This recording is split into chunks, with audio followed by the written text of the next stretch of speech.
Medical bypass. Halo, jadi di sini kita akan belajar mengenai histologi dari vaskuler. Nah, yang pertama kita harus tahu terlebih dahulu sistem sirkulasi, di mana sistem sirkulasi nanti dibagi menjadi dua, ada sistem limfatik sama ada sistem peredaran darah atau kardiovaskuler.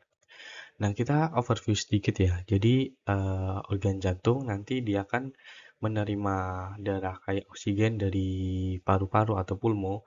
Nanti dia akan masuk ke jantung, nanti akan dipompa ke seluruh tubuh melalui arteri. Nah, nanti arteri tersebut dia akan bercabang lagi menjadi pembuluh darah yang lebih kecil yang disebut dengan arteriol. Nah, nanti selanjutnya arteriol akan bercabang lagi ketika akan memasuki ke jaringan untuk memberikan suplai oksigen ke sel jaringan organ tersebut melalui cabang-cabang yang disebut dengan kapiler. Nah, nanti di sana akan terjadi pertukaran oksigen dan karbon dioksida serta nutrisi dan zat sisa. Selanjutnya, karbon dioksida dan zat sisa setelah terjadi pertukaran akan dibawa oleh venula yang nantinya bermuara ke vena. Lanjutnya akan kembali lagi ke jantung, dipompa lagi ke paru atau pulmo, dan nanti akan terjadi pertukaran lagi oksigen dan karbon dioksida di paru atau pulmo. Nanti akan masuk lagi ke jantung. Hal itu terjadi secara terus-menerus. Nah, selanjutnya kita di sini akan belajar bagaimana sih mengidentifikasi pembuluh darah, di mana pembuluh darah dibagi menjadi dua. Ada arteri atau vena. Ada yang tahu ini preparat nomor 1 apa dan preparat nomor 2 apa. Nah, di mana dalam membedakan antara arteri atau vena, kita tuh harus memperhatikan dua hal ini. Yang pertama dari bentuk, kita amati dari lumennya, apakah dia kolaps dan tidak kolaps. Yang kedua, dilihat dari lapisannya, yaitu dari tunika intima, tunika media, sama tunika adventitia, di mana penyusun lapisan dari pembuluh darah itu ada 3. Nah, yang pertama dari bentuk terlebih dahulu. Dikatakan kolaps itu tuh seperti nomor 1, di mana dia tuh tampak seperti pipih atau tidak rigid atau bulat. Kalau yang tidak kolaps itu tuh yang dimaksud tuh seperti nomor 2. Seperti itu. Nah, untuk lapisannya kita akan jelaskan di next selanjutnya. Nah, di sini kita amati di mana yang lumennya dia tidak kolaps itu disebut dengan arteri. Kalau semuanya kita lihat secara makroskopis gitu ya.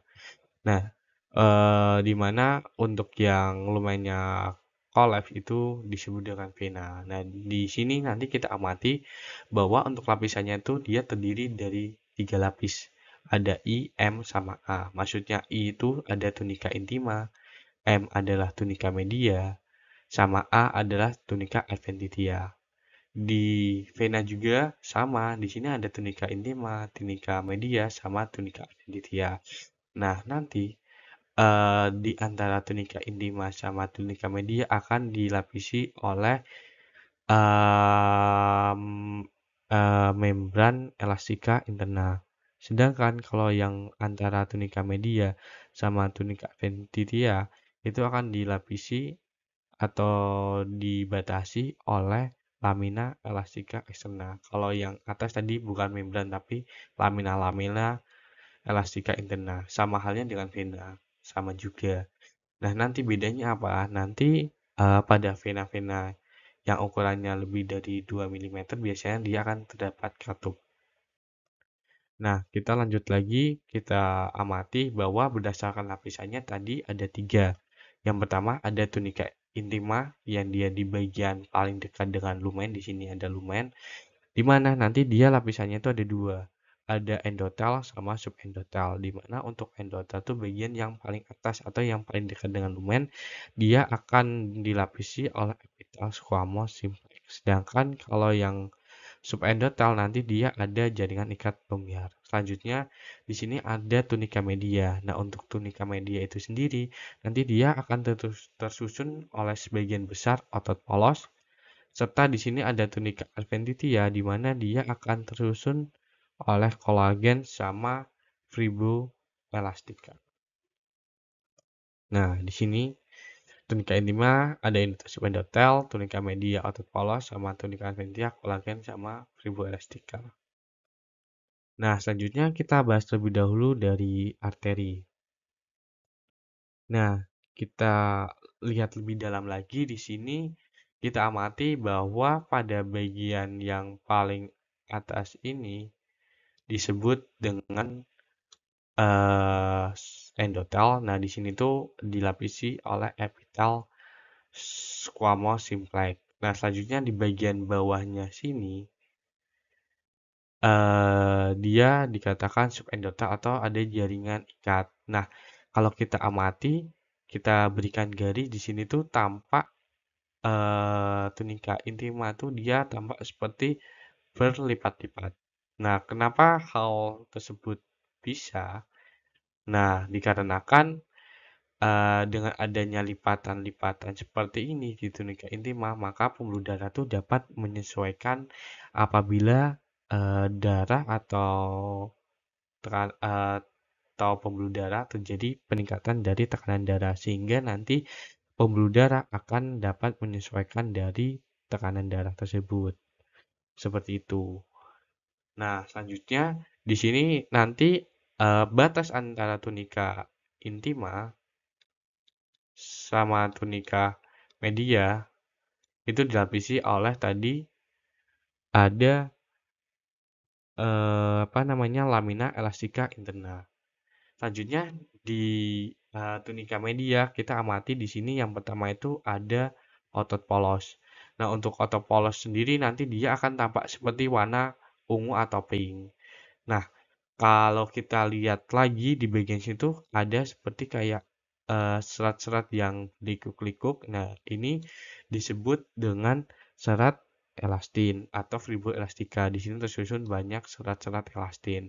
Terus kita amati lagi di sini ada dua jenis nukleus, ada yang pipih sama ada yang bulat. Nah, di mana nukleus yang pipih itu tuh sel otot polos, sedangkan nukleus yang bulat itu dia sel sel fibroblast. Jadi bisa kita bedakan ya. Jadi untuk yang nukleusnya dia pipih itu sel otot polos. Sedangkan kalau yang dia bulat itu sel fibroblast. Kalau yang berliku-liku tadi dia serat fibroelastin, sama yang selain itu yang warnanya pink sampai ungu dia disebut dengan otot polos.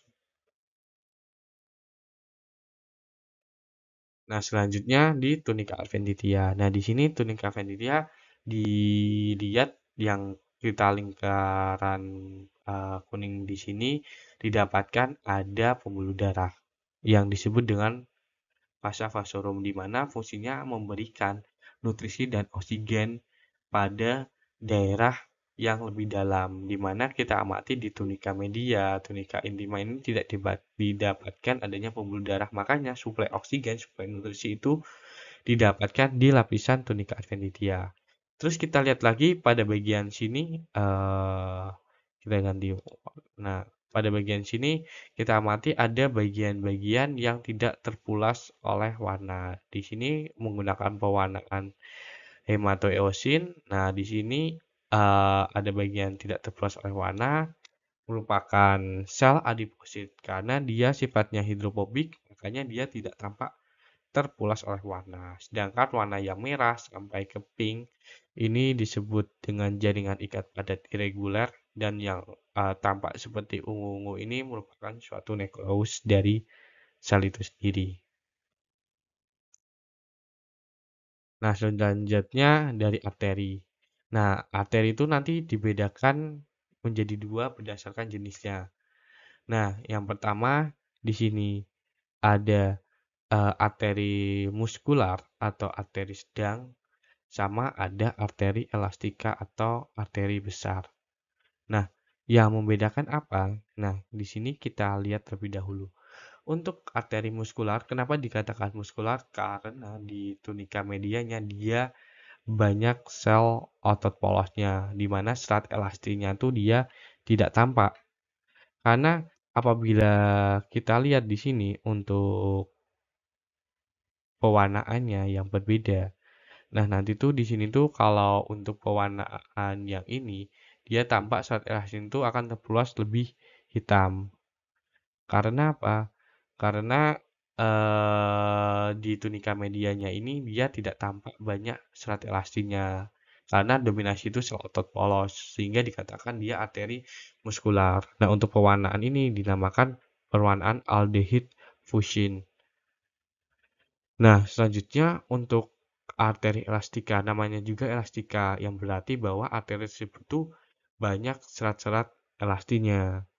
Nah, di sini untuk pengecatan Verhofstadt atau pengecatan Verhoff, di sini kita lihat bahwa banyak serat-serat elastin yang berada di tunika media. Makanya dikatakan ini merupakan suatu arteri stin atau banyak serat fibroelastika, boleh bilangnya serat elastin atau serat fibroelastika. Nah, contoh arterinya apa? Kalau pada arteri besar itu tuh contohnya tuh pada aorta maupun karotis karena dia kan menerima darah dengan jumlah yang banyak sehingga dengan adanya serat elastin tersebut maka pembuluh darah tuh dapat menyesuaikan apabila terjadi muara darah yang jumlahnya itu besar sehingga dapat mengembang menyesuaikan dengan jumlah darahnya. Nah, kalau semuanya arteri muskular atau sedang contohnya itu pada arteri radialis, ulnaris maupun tibia yang biasanya dia berada di daerah-daerah otot seperti itu. Nah, selanjutnya kita masuk pada vena. Nah, pada vena intinya untuk lapisannya itu sama. Yang pertama di sini itu ada tunika intima. Tunika intimanya pun sama di bagian paling dekat dengan lumen disebut dengan endotel di mana dilapisi oleh epitel squamous simplex. Terus di bagian bawahnya endotel itu disebut dengan subendotel. Nah, nanti dia juga sama, dia akan tampak seperti berlipat-lipat. Terus nanti di bagian sininya ada tunika media. Di mana tunika medianya itu lebih kecil atau tidak seluas tadi dengan arteri. Sedangkan untuk tunika adventitianya dia akan tampak lebih luas. Tetapi untuk pada arteri itu tuh pada vena itu tuh nanti pada tunika adventitianya kita akan temukan yang namanya bandel dari otot polosnya ini seperti otot polos yang terdapat pada tunika adventitia ini ditemukan pada vena yang besar. Terus nanti seperti biasa tadi yang warna merah sampai ke pink di sini didapatkan ada jaringan ikat irregular seperti itu.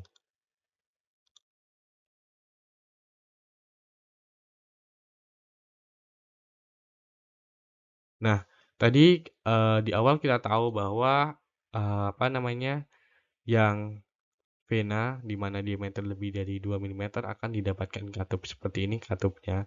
Nah, fungsinya apa sih katupnya? Jadi kan vena kan bukan memompa darah, menerima darah dari ekstremitas bawah menuju ke atas kan, ke atas menuju ke jantung. Jadi ketika darah dia naik ke atas, biar darahnya itu tidak kembali lagi ke bawah, maka akan ada sistem katup seperti ini buka tutup. Dimana ketika darah dia akan naik, maka katupnya itu akan tertutup sehingga darah itu tidak akan tumbah ke bagian bawah. Nah, di mana di sini pakai pengecetan Mason Tricom. Di sini akan terpulas hitam untuk nukleusnya. Sedangkan kalau kolagen itu berwarna biru atau ungu, di mana di sini sebagian besar tuh tersusun dari jaringan fibroelastik, kolagen, sama bagian yang dekat lumen itu pasti akan ada endotelnya. Nah, selanjutnya kita masuk ke mikrovaskular. Kalau untuk mikrovaskular itu sendiri, nanti dia akan terbagi menjadi tiga. Ada arteriol, venula, sama kapiler. Nah, untuk kan tadi udah ya, ada arteri, arteriol, terus nanti ke kapiler, terus nanti diterima oleh venula, zat sisanya. Nah, yang pertama kita bahas lebih dahulu dari arteriol. Arteriol tuh nanti lapisannya sama, dia ada tiga. Ada tunika intima yang berisi hanya endotel, tidak ada subendotel. Selanjutnya dia tunika medianya hanya 1 sampai 3 lapis sel otot polos, serta untuk tunika adventitianya dia sangatlah tipis, bahkan sangat sulit untuk diidentifikasi. Nah, ini bedanya arteriol sama venula. Kita tahu kalau venula kan dia sama halnya kayak vena, cuman dia yang cabang yang lebih kecil, sehingga kita amati aja dari bagian apa namanya, lumennya. Dia kolaps, oh ya udah ini pasti yang venula. Kalau misalnya yang dia tidak kolaps, jadi dia yang arteriol, seperti itu. Nah, selanjutnya kita bahas di kapiler. Kalau kapiler dia tuh hanya selapis endotel saja.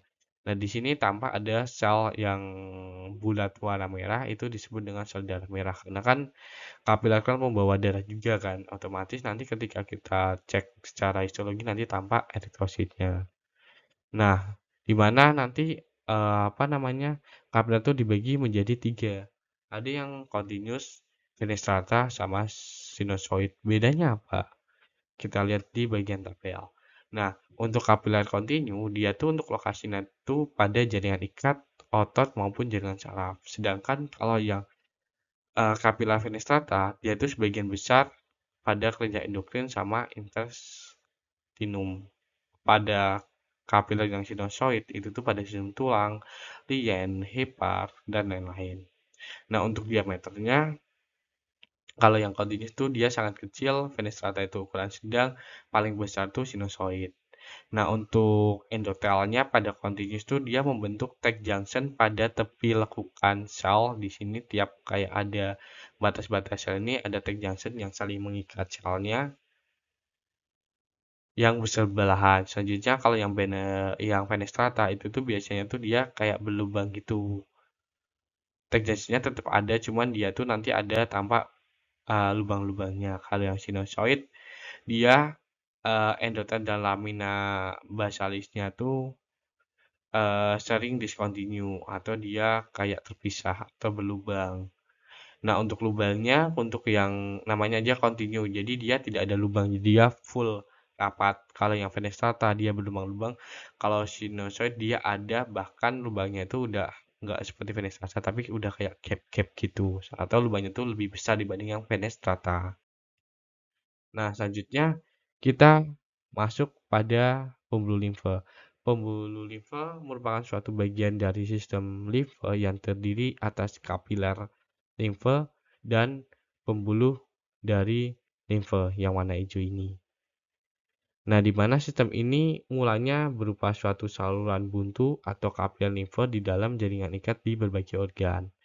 Nah, pembuluh limfe dia tuh akan mengembalikan cairan dari extraseluler yaitu interstisial menuju intravaskular apabila cairan tersebut berlebihan dan dikembalikan secara masuk seperti itu dengan mekanisme uh, katup seperti hampir seperti vena dan arah alirannya itu menuju ke jantung. Jadi aliran dari cairannya itu kembali ke sirkulasi seperti itu. Nah, di sini untuk bentuknya kan hampir sama, di mana pembuluh limfe sama vena kan dia sama-sama kolaps bentuknya. Cuman yang membedakan kalau kita amati karena vena itu membawa darah, otomatis di lumennya dia akan tampak ada sel eritrosit.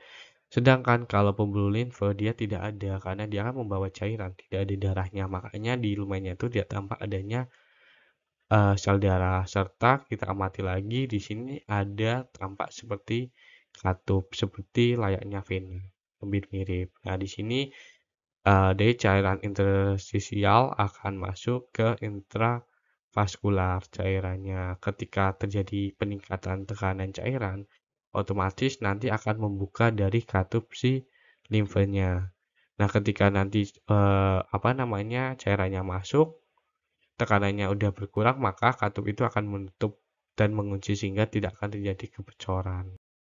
Baik, kita masuk ke kesimpulannya bagian terakhir. Nah, di sini kita view lagi. Jadi kita belajar tentang histologi vaskuler. Nah, di mana sirkulasi dibagi menjadi dua. Ada sistem limfatik sama sistem sirkulasi peredaran darah. Kalau sistem limfatik, jadi dia yang mana kapiler di limfatik itu dia bentuknya seperti vena, yang tadi dia bentuknya kolaps, terus punya katup, tapi bedanya nanti ketika kita lihat secara preparat histologi nanti tidak tampak adanya sel eritrosit karena dia membawa cairan, bukan membawa darah. Selanjutnya pada sistem sirkulasi peredaran darah nanti dibagi menjadi dua, ada arteri sama vena. Nah, di mana kita perlu memperhatikan untuk mengetahui dari perbedaannya dengan cara melihat dari bentuknya kolaps dan tidak kolaps sama tadi lapisannya tunica intima, media maupun adventitia. Nah, nanti untuk arteri dibagi menjadi dua, ada arteri elastika sama arteri muskular. Di mana untuk arteri elastika dia karena sebagian besar tunika medianya itu berisi serat elastik atau fibula elastika dan tunika medianya enggak setebal atau setebal dari arteri muskular. Tetapi di arteri elastika juga dia tidak didapatkan adanya lamina elastika internal maupun eksternal.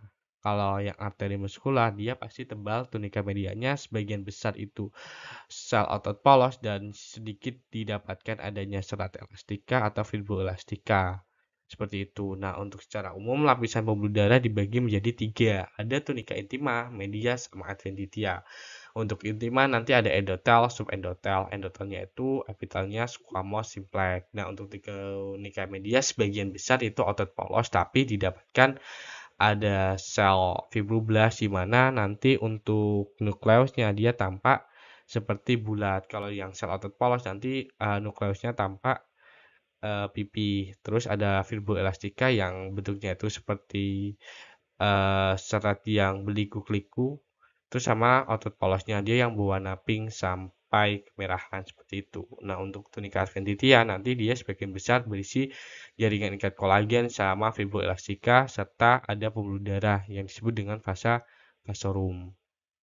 Nah, untuk membedakan arteri sama vena tadi kita lihat dari bentuknya, apakah dia tidak kolaps atau kolaps. Kalau arteri dia tidak kolaps, tunika medianya itu lebih tebal dan tunika adventianya dia lebih tipis. Sedangkan kalau yang vena, dia kolaps, tunika medianya tipis sama tunika adventianya itu tebal. Nah, selanjutnya kita belajar mengenai mikrovaskular. Jadi yang bagian yang lebih kecil dari vaskuler itu ada tiga, ada arteriol, kapiler, sama venula. Kalau yang anterior tadi untuk tunika intimanya dia cuman selapis yaitu endotel saja, tidak temukan ada yang subendotel. Terus tunika medianya itu dia 1 sampai 3 lapis sel otot polos serta tunika adventianya sulit dinilai. Nah, untuk kapiler dia hanya selapis yaitu endotel saja. Tidak ada lapisan lainnya. Nah, untuk jenisnya ada continuous, fenestrata, sama sinusoid. Nah, untuk yang apa namanya? Yang continuous jadi dia pada pembuluh darahnya tuh dia tidak ada fenestratanya atau lubang-lubangnya. Sedangkan untuk yang continuous nanti untuk yang fenestrata dia tampak adanya lubang-lubang. Kalau semuanya yang sinusoid dia tampak seperti sudah tidak lubang lagi tapi sudah kayak gap. Jadi lubang yang besar seperti itu. Nah, antar sel endotel di kapiler ini akan diikat oleh yang namanya tight junction. Nah, kalau venula itu tuh merupakan suatu cabang dari vena yang mana dia tempat muara setelah terjadi pertukaran oksigen sama CO2, nutrisi sama zat sisa dari kapiler pada jaringan sel organ ke venula seperti itu. Mungkin hanya itu yang bisa saya sampaikan. Terima kasih.